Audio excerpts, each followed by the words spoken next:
नमस्कार, आप देख रहे हैं राष्ट्रीय प्रस्तावना और मैं हूं आपके साथ ज्योतिका। आइए रुक करते हैं फटाफट खबरों की ओर।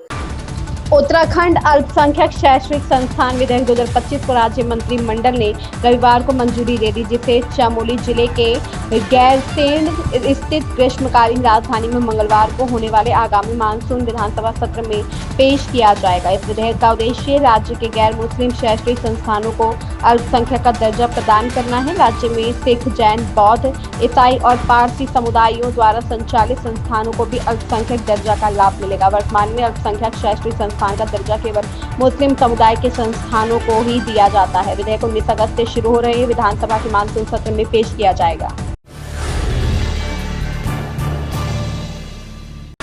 एनडीए ने रविवार को महाराष्ट्र के राज्यपाल सीपी राधाकृष्णन को आगामी उपराष्ट्रपति चुनाव के लिए अपना उम्मीदवार घोषित किया, जिस पर गठबंधन के विपक्षी नेताओं की ओर से अलग अलग प्रतिक्रियाएं आई। जहां कुछ लोगों ने उनकी योग्यता को स्वीकार किया, वहीं कुछ ने जोर देकर कहा कि आंतरिक विचार विमर्श के बाद ही कोई अंतिम निर्णय लिया जाएगा। पत्रकारों से बात करते हुए समाजवादी पार्टी प्रमुख अखिलेश यादव ने कहा कि उपराष्ट्रपति का पद रिक्त है।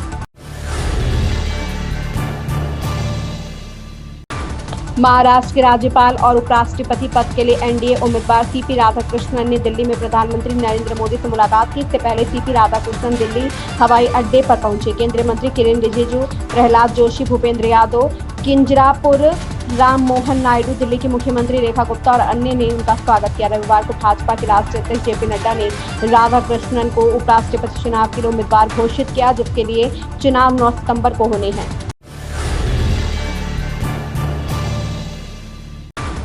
संयुक्त राज्य अमेरिका के राष्ट्रपति डोनाल्ड ट्रंप ने कहा कि यूक्रेन के राष्ट्रपति वोलोदिमीर ज़ेलेंस्की यदि चाहे तो रूस के साथ युद्ध को लगभग तुरंत समाप्त कर सकते हैं। उन्होंने रविवार को रूसी राष्ट्रपति व्लादिमीर पुतिन से मुलाकात के कुछ घंटों बाद एक अलग पोस्ट में यह भी कहा कि रूस के साथ बड़ी प्रगति हुई है। अमेरिकी राष्ट्रपति डोनाल्ड ट्रंप ने रविवार को यूक्रेन के राष्ट्रपति वोलोदिमीर ज़ेलेंस्की पर रूस के खिलाफ चल रहे युद्ध में शांति समझौते को स्वीकार करने का दबाव डाला। कांग्रेस सांसद शशि थरूर ने सोमवार को अंतरिक्ष यात्री शुभांशु शुक्ला के ऐतिहासिक अंतरिक्ष मिशन की प्रशंसा की और इसे मानव अंतरिक्ष उड़ान में भारत की महत्वाकांक्षाओं का एक शक्तिशाली प्रतीक बताया। थरूर का यह पोस्ट संसदीय कार्य मंत्री किरेन रिजिजू के जवाब में आया है, क्योंकि सरकार ने शुक्ला के अंतरिक्ष प्रवास के उपलक्ष्य में लोकसभा में अंतर्राष्ट्रीय अंतरिक्ष स्टेशन पर भारत के पहले अंतरिक्ष यात्री 2047 तक विकसित भारत के लिए अंतरिक्ष कार्यक्रम की महत्वपूर्ण भूमिका विषय पर एक विशेष चर्चा का प्रस्ताव रखा है।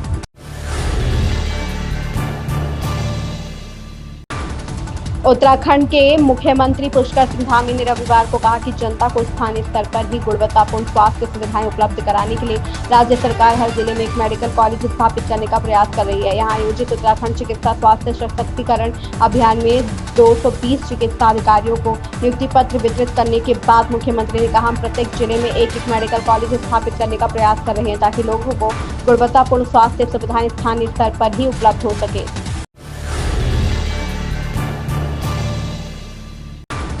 टाइगर श्रॉफ की आगामी फिल्म बागी 4 का पहला गाना गुजारा आज रिलीज हो गया है। इस गाने में tiger Shroff miss universe Harnaaz Kaur Sandhu के साथ इश्क फरमाते नजर आ रहे हैं। इस रोमांटिक गाने में दोनों की जोड़ी काफी जच रही है। टाइगर श्रॉफ और संजय दत्त की एक्शन से भरपूर फिल्म बागी 4 का पहला गाना सामने आया है। एक्शन फिल्म का पहला गाना रोमांच से भरपूर है। इस गाने में टाइगर श्रॉफ के साथ अभिनेत्री हरनाज कौर संधू नजर आ रही हैं।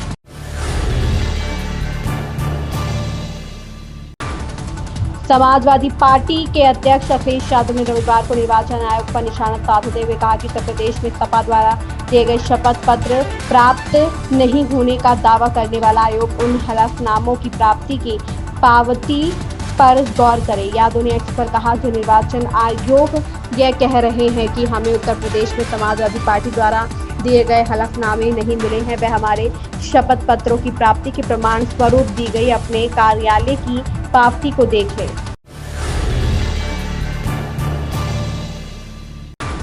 बिहार विशेष गहन पुनरीक्षण से जुड़े मुद्दों पर चर्चा और राहुल गांधी के आरोपों पर जवाब देने के लिए चुनाव आयोग ने एक प्रेस कॉन्फ्रेंस की। एसआईआर पर उठे सभी सवालों का जवाब दिया, लेकिन इसके बाद भी राहुल गांधी लगातार एसआईआर के खिलाफ बयानबाजी कर रहे हैं। लोकसभा में नेता प्रतिपक्ष राहुल गांधी ने सोमवार को विशेष गहन पुनरीक्षण को वोट चोरी का नया हथियार करार दिया और कहा कि वह एक व्यक्ति एक वोट के अधिकार की रक्षा के लिए खड़े हैं।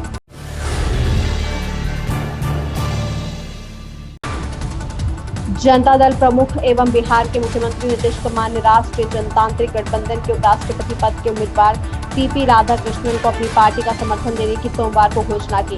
जदयू राजग का एक सहयोगी दल है। कुमार ने सोमवार को एक्स पर एक पोस्ट में लिखा, महाराष्ट्र के राज्यपाल सीपी राधाकृष्णन जी को राजग के उपराष्ट्रपति पद के उम्मीदवार के रूप में नामित करने के निर्णय का स्वागत है।